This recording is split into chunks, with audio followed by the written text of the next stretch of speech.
আমি ৰুণিখাটা অঞ্চলৰ বিভিন্ন জনগোষ্ঠী জাতিগত জনগোষ্ঠীৰ এটা গ্ৰুপ এটা সৃষ্টি হৈছিলে এৱাৰনেছ কেম্পেইনৰ কাৰণে সেই এৱাৰনেছ কেম্পেইনটো আমি যোৱা লকডাউনতে কৰা কথা আছিলে কিন্তু লকডাউনৰ কাৰণে সক্ষম নোহোৱাৰ পিছত লকডাউন খোলাৰ পিছত আমি গাঁৱে গাঁৱে বিভিন্ন গাঁওবোৰত ভিতৰৰ গাঁওবোৰত এৱাৰনেছ কৰা হৈছিল আজি কৰিছিলোঁ কি এৱাৰনেছ সেই গ্ৰুপটোৱে আমি ৰুণিখাটা অঞ্চলত ৰুণিখাটা হাই ছেকেণ্ডেৰী স্কুলত বিভিন্ন ষ্টুডেণ্টখিনিক লৈ পেলাই বিশেষকৈ ষ্টুডেণ্টখিনিৰ মাজত এৱাৰনেছ এটা কৰিবৰ কাৰণে আমি এটা মিটিং কৰা হৈছে ইয়াৰ এৱাৰনেছৰ এইবাৰ থিমটো হৈছে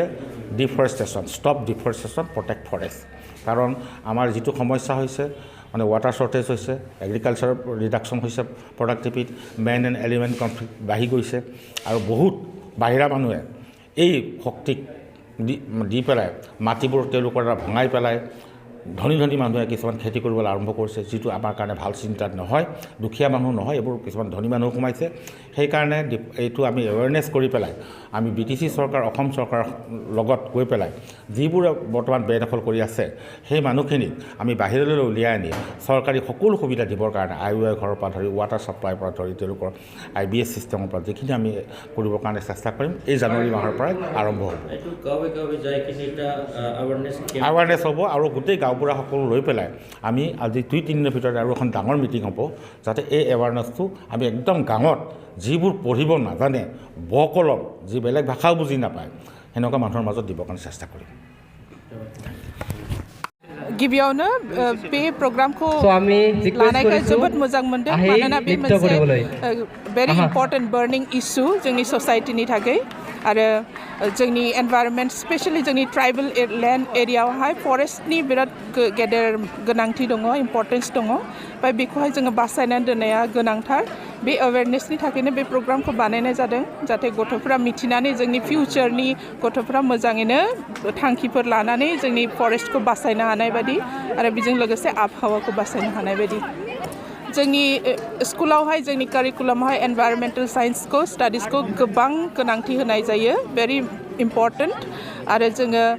every month 5th of every month जों 5th of June को स्पेशली सेलिब्रेट खालामो एनभायरनमेन्ट डे होननानै बेजों लोगोसे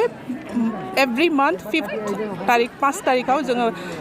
बिफां गायनायजों लोगोसे एनभायरनमेन्टखौ साफा खालामनायजों लोगोसे बिफां लाइफां जायफोरखौ गायदों बेखौ जों आबाद लानायजों लोगोसे बेफोरबायदि एनभायरनमेन्ट रिलेटेड प्रग्रामफोर खालामो आरो बिदिनो सेलिब्रेट खालामो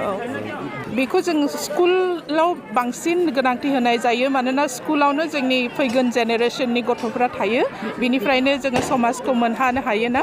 नाथाय गामिनि मानसिफोरनावबो जोङो दायो जों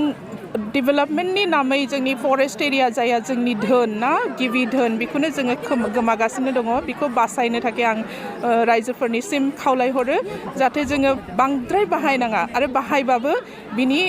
माबाखौ पुराखौ खालामनांगौ जों जुदि माबा मोनसे लायोबा बेखौ हरफिननायनि सर'खौ खालामनांगौ जेनेबा जोङो फांसे बिफांखौ दानफायदोंबा बिनि जायगायाव फांनै गायनांगोन बेखौ अफरेस्टेसन होनाय जायोना जुदि आं फांसेखौ खहा खालामदोंबा बेखौ पुराबो खालामनो हानांगौ ना बेफोरबायदि जुदि जों खालामोबा जों बाहायनांगौ जायो दंफां लाइफांखौ दानफायनांगौ जायो नाथाय बिनि जायगायाव जुदि गायफिनबा बेयो बेलेन्स जानानै थागोन आरो जोंनि मिथिंगानि बे बेलेन्सआ थाबाय थाबासो जोंनि थाखायबो मोजां आरो मिथिंगानि थाखाय उननि थाखायबो मोजां जायो थेंक इउ